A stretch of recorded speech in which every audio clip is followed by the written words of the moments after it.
Friends, कैसे हैं आप लोग। आज हम लोग पढ़ेंगे MAHN यानी master of arts in Hindu studies, जिसमें आज पढ़ेंगे MHN 004 के खंड 3 में इकाई 1 माया, प्रकृति और शक्ति। तो वीडियो स्टार्ट करने से पहले जो भी फ्रेंड्स हमारे चैनल पर नए आए हैं कृपया चैनल को सब्सक्राइब कर ले और बेल आइकन को प्रेस कर दे, ताकि जो भी लेटेस्ट वीडियो हमारे चैनल पे आए वो सबसे पहले आपको मिल सके। तो आइए ज्यादा टाइम को न लेते हुए चलते हैं अपने टॉपिक पर।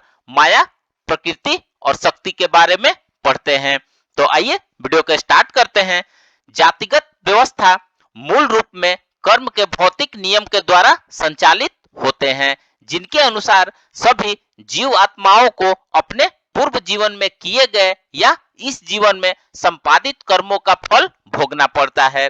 जीवात्मा अपने शुभाशुभ कर्मों के आलोक में सुख और दुख भोग सके, इसके लिए भी ईश्वर के द्वारा इस संसार की सृष्टि की जाती है।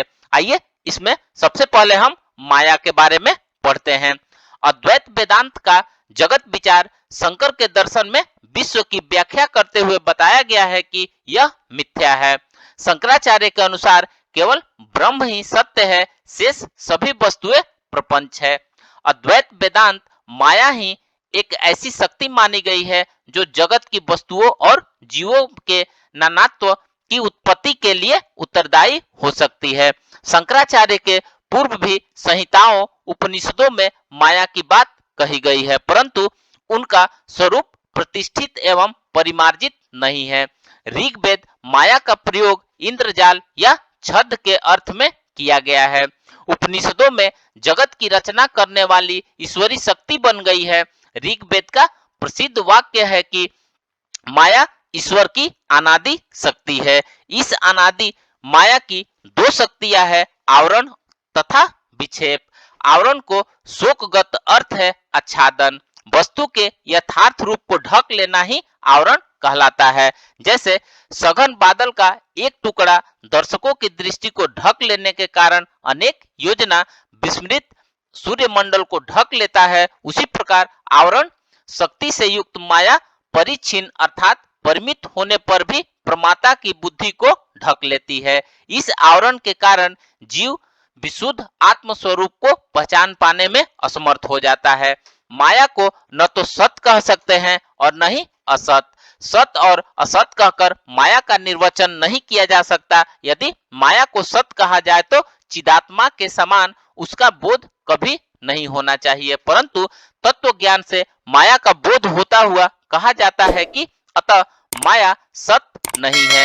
यदि माया को असत कहा जाए तो बंध्या पुत्र के समान उसकी कभी भान नहीं होना चाहिए, परंतु संसार के बंधन में जकड़े हुए प्रत्येक व्यक्ति को मैं यज्ञ हूँ इस प्रकार का स्पष्ट भान होता है, अतः माया असत भी नहीं है।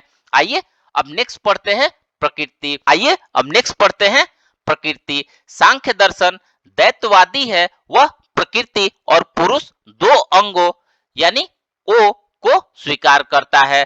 प्रकृति अचेतन क्रियाशील है, अपनी क्रियाशीलता के बल पर वह विश्व की चेतना करती है तथा विश्व आदि कारण है। प्रकृति वह अचेतन तत्व है जिसमें तीनों गुण सत्व, रज और तमस साम्यावस्था प्राप्त होते हैं। जिस प्रकार बौद्धों के अनुसार विश्व का कारण अविद्या है, वैशेषिकों के अनुसार विश्व कारण परमाणु है, वैसे ही सांख्य के अनुसार जगत का आदि कारण प्रकृति है।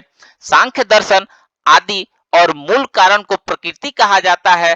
श्वेताश्वर उपनिषद में प्रकृति को उत्पत्ति रहित अर्थात अजा, एक त्रिगुणात्मिकता, स्वरूपा और समस्त वस्तुओं को पैदा करने वाली कहा गया है। वह प्रधान, अव्यक्त और शाश्वत कही गई है। लोकाचार्य के अनुसार वह समस्त विकारों को पैदा करने के कारण प्रकृति कही जाती है। वह ज्ञान का विरोध करती है, अतः उसे अविद्या कहते हैं और विचित्र सृष्टि की रचना करती है, इसलिए माया कहलाती है। वह अत्यंत सूक्ष्म और अगोचर है, इसकी रचनाओं के आधार पर ही इसका अनुमान लगाया जाता है, अतः इसका नाम अनुमा भी है। अचेतन तत्व के कारण उसे जड़ कहते हैं। प्रतिशील और क्रियाशील होने के कारण वह शक्ति कहलाती है। आइए अब हम शक्ति के बारे में पढ़ते हैं। शक्ति शब्द व्याकरण की दृष्टि से स्त्रीलिंग देवी, भगवती, परमेश्वरी, परा आदि स्त्रीलिंग है।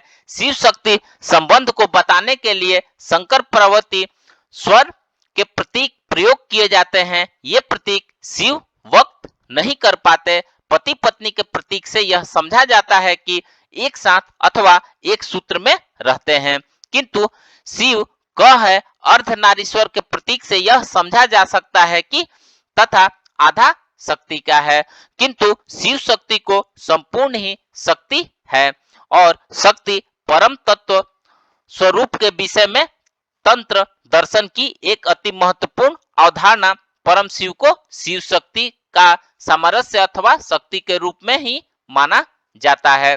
शिव और शक्ति का तादात्म्य संबंध है। शक्ति शिव का स्वरूप ही है। शक्ति किसी भी प्रकार शिव से भिन्न या पृथक नहीं है। परम तत्व न तो शिव और न शक्ति के प्राधान्य का स्तर है, यह पूर्ण समन्वय अथवा सामरस्य का स्तर है, जहां शिव और शक्ति का भेद नहीं किया जा सकता। शिव तथा शक्ति मूलतः एक ही है जो परम शिव है। तो फ्रेंड्स, इस प्रकार से आज हमने माया, प्रकृति और शक्ति के बारे में पढ़ा। तो मिलते हैं एक नए वीडियो के साथ में, तब तक हमारे चैनल पे बने रहिए। धन्यवाद।